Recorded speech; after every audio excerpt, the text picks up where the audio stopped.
Good afternoon, everyone. My name is Richard Chandler. I serve as the president of the Louisville Kappa League. I'm currently an incoming freshman at Morehouse College, and today I'm very excited and very humbled to be able to speak with you all today. Before I start, I'd like to thank Mr. Hurt. Thank you so much for just inviting me to come speak, but also being a great mentor and a leader. I can remember my first day in Kappa League when I was trying to come in for an hour and go home and hopefully complain enough to not come back. Mr. Hurt saying, you, come to the front, speak up, what's your name, what school do you go to, and just things like that. And those things always kind of kept me in Kappa League and kept me motivated to come to the meetings and be an active member. But today I've just been invited to give some advice on high school, and I think these tidbits I'll give you will pretty much help you through your whole high school career. Number one is just always find people that are like-minded. I know a lot of people think that the more friends and the more popular they are, that makes them a better person and things like that. But one of the things that I live by is Proverbs 27:17, which states, "Iron sharpens iron." You can't have iron in this hand and then plastic and expect to get better. Expect the iron to get better. So you have to find people that are like-minded. And maybe you had 30 friends coming out of middle school, and you may go down to 10 or 15, but you have to remember those 10 or 15 are going to help you be better. The 30 and the half that are plastic are never going to help you get better. So I think just finding people that are like-minded and things like that.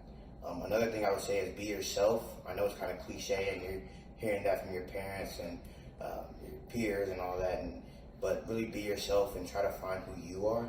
Sometimes when we get to high school, especially, I can give real experience, people try to change to be the popular crowd or the person that they want somebody else to see them as versus being themselves.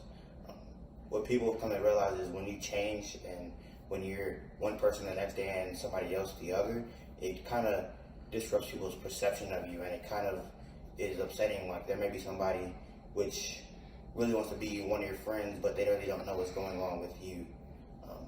Another good tip is to take on leadership roles, not just in Kappa League, but also in your school community.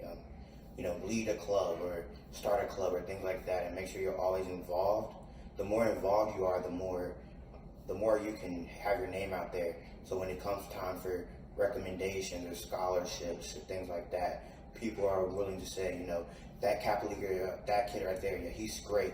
I want him to do everything. I want him to be the outstanding senior of the year. I want him to be the valedictorian speaker, things like that. So I'd also say, find a way to be respectful of all your teachers and counselors and mentors and all that, because those are the people that are going to write those recommendation letters and say, for instance, Richard was a bad student or Richard was a good student, and depending on the way you act, it determines what they say about you. Finally, I'd probably say this is the most important one, is to kind of look around the room. Like as you're looking around the room, you should finally see your support system. You have to kind of focus on the people in the room. Those are the supporters. You're going to have a lot of people that say, you can't do that. Oh, you can't graduate high school with a 3.9. You can't go to this college. You can't afford to wear the nicest clothes, things like that. And that's a life thing. It's been happening since you were younger. It's going to happen to you the day you die. There's always going to be haters. You have to focus on what the supporters are saying, because the haters will always be there. But in conclusion, those are my tips for surviving high school, and I hope you enjoyed the speech. And thank you all so much for having me today. Thank you.